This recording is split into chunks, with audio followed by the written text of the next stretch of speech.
Shalom dan selamat pagi anak-anak Tuhan. Bertemu lagi kita pagi ini dalam pembelajaran agama. Sebelum kita memulai pembelajaran, ada baiknya kita bernyanyi dan berdoa terlebih dahulu. Mari kita angkat satu lagu pujian, Burung Pipit yang Kecil.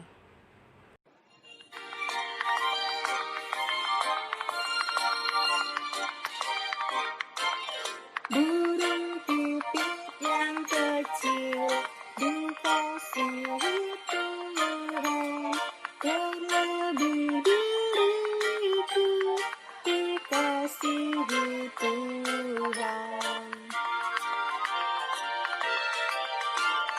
Bunga datang di padang, diberi keindahan, terlebih diriku dikasihi Tuhan. Burung yang besar kecil, bunga indah warnanya, tapi tak terluka oleh penciptanya.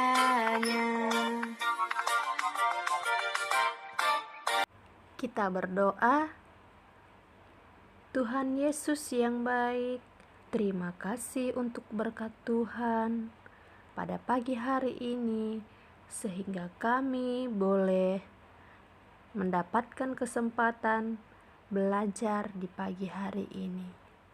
Tuhan Yesus, bukalah pikiran dan hati kami, agar kami boleh mensyukuri berkat yang kami terima. Terima kasih Tuhan Yesus, kami berdoa dan mengucap syukur. Amin.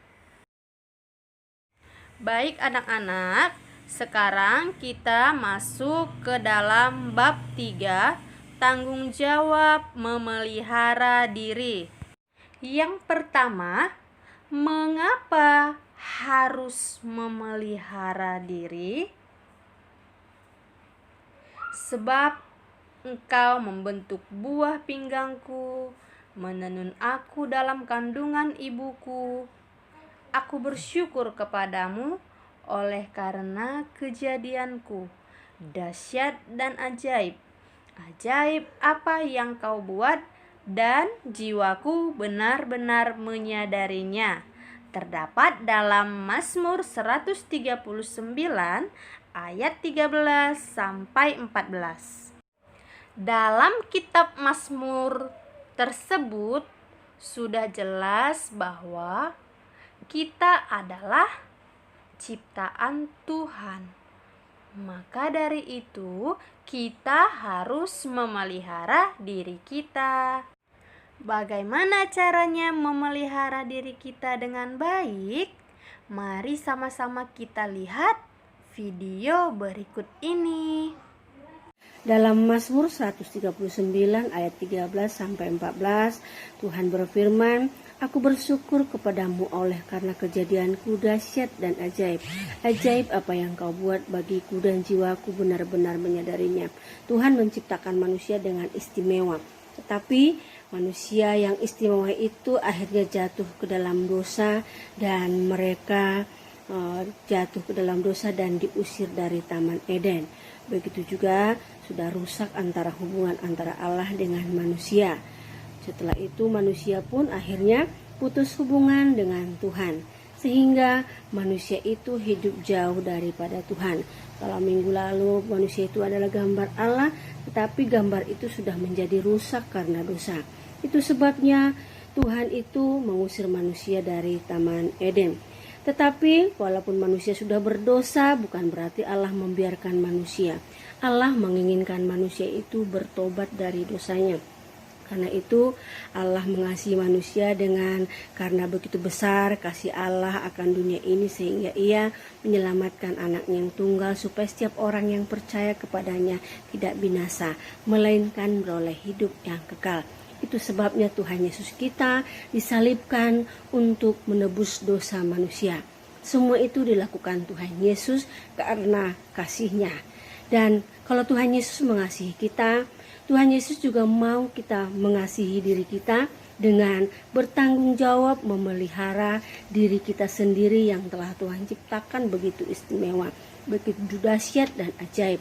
Kita harus merawat diri kita. Merawat diri kita bukan hanya merawat secara jasmani, tetapi memelihara diri berarti menjaga kekudusan hidup, bertingkah laku benar kepada siapapun. Salah satu contoh adalah Abraham. Abraham berdoa kepada Tuhan saat dia tahu kota Sodom dan Gomora, tempat tinggal Lot keponakannya, akan dihukum. Dia berdoa supaya kota Sodom itu diselamatkan Allah. Tuhan, jika masih ada di sana 5 orang yang percaya, apakah Tuhan akan menghukum kota itu?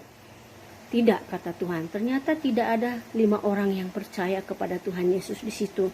Itu sebabnya Tuhan tetap menghukum kota Sodom dan Gomora. Begitu juga dengan Ibu Hana, dia selalu mempersembahkan tubuhnya kepada Tuhan dengan tiap-tiap minggu berdoa di bait Allah di Shilo. Dan Ibu Hana itu bertekun dalam doa meminta agar Tuhan memberikan dia seorang anak laki-laki. Dan dia berjanji kepada Tuhan, apabila ia diberikan anak laki-laki, maka ia akan mempersembahkan anaknya untuk memuji dan memuliakan Tuhan. Dan 1 tahun kemudian, Ibu Hana kembali ke Shilo membawa Samuel anaknya untuk dipersembahkan kepada Tuhan.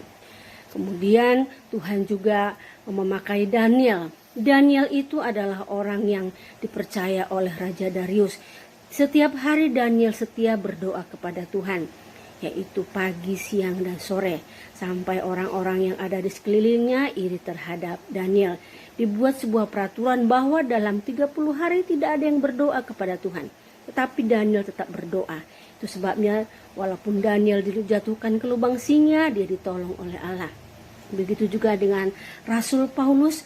Paulus adalah seorang penjahat, tetapi begitu dia bertemu dengan Tuhan Yesus, dia bertobat dan menjadi pemberita Injil. Dan banyak di dalam Alkitab kita surat-surat yang ditulis oleh Rasul Paulus sebagai pemberita Injil. Jadi mempersembahkan tubuh itu bisa dengan berdoa, bisa dengan memberitakan Injil, bisa juga kita dengan menolong orang lain. Jadi Tuhan ingin kita memelihara diri kita dengan menjaga kekudusan hidup kita, dengan tekun berdoa kepada Tuhan. Pesan Rasul Paulus kepada jemaatnya dalam Roma 12 ayat 1, karena itu saudara-saudara, demi kemurahan Allah, aku menasihatkan kamu supaya kamu mempersembahkan tubuhmu sebagai persembahan yang hidup, yang kudus, dan yang berkenan kepada Allah. Itu adalah ibadahmu yang sejati. Berarti merawat diri juga bisa kita lakukan dengan beribadah. Rajin sekolah minggu, rajin baca Alkitab, rajin berdoa, dan tiap-tiap hari kita boleh setiap hari baca, tulis Alkitabnya di rumah, dan kita selalu berdoa bagi orang lain. Begitu juga Tuhan menginginkan agar kita menjadi anak yang selalu taat beribadah kepada Tuhan. Itulah cara kita menjaga kekudusan Tuhan. Menjaga kekudusan Tuhan juga bisa kita lakukan dengan menolong orang lain. Baik anak-anak, sudah lihat kan beberapa contoh bagaimana mempersembahkan tubuh kita kepada Tuhan? Maka dari itu, semoga anak-anak boleh menjaga dan merawat tubuhnya supaya Tuhan tetap melindungi dan memberikan berkat kepada kita ya.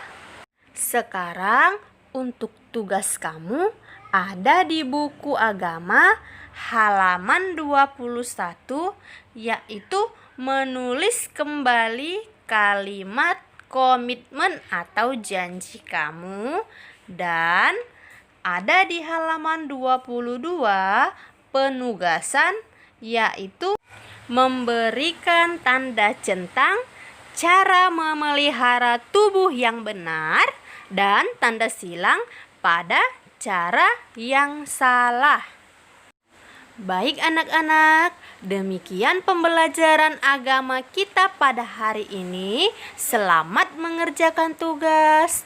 Terima kasih. Tuhan Yesus memberkati. Shalom.